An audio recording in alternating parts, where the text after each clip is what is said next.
తెలంగాణ వైద్య విధాన పరిషత్తును director of secondary health కేర్గా మార్చేందుకు రాష్ట్ర కేబినెట్ ఆమోదం తెలపడం పట్ల ఉద్యోగులు సంబరాలు చేసుకున్నారు. హైదరాబాద్ కోటిలోని వైద్య విధాన పరిషత్ కార్యాలయంలో కమిషనర్ అజయ్ కుమార్తో కలిసి వైద్య ఉద్యోగులు క్రాకర్స్ పీల్చి స్వీట్ పంచుకొని స్టెప్పులు వేశారు. తెలంగాణ వైద్య విధాన పరిషత్ కింద 184 ఆసుపత్రులతో పాటు 12,589 మంది వైద్యులు సిబ్బంది పనిచేస్తున్నారని కమిషనర్ అజయ్ కుమార్ తెలిపారు.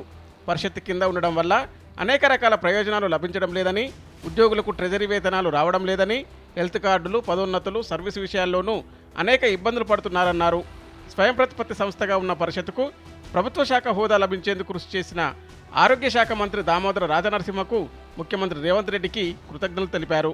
మన గౌరవ ముఖ్యమంత్రి గారికి మనం చాలా కృతజ్ఞతలము.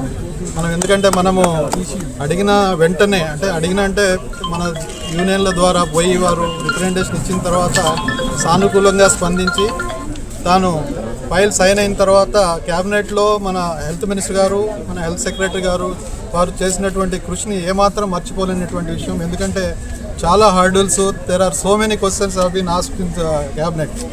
క్యాబినెట్లో సీఎం గారు అడిగినటువంటి వాటికి అన్నిటి కూడా క్లారిటీగా మన హెల్త్ మినిస్టర్ గారు, ఆ తర్వాత సెక్రటరీ గారు వాళ్ళు ఏంటంటే ఇచ్చిన రిప్లైస్కి ఈరోజు మనం ఇది సాధించుకోవడానికి పాల్పడినటువంటి విషయము.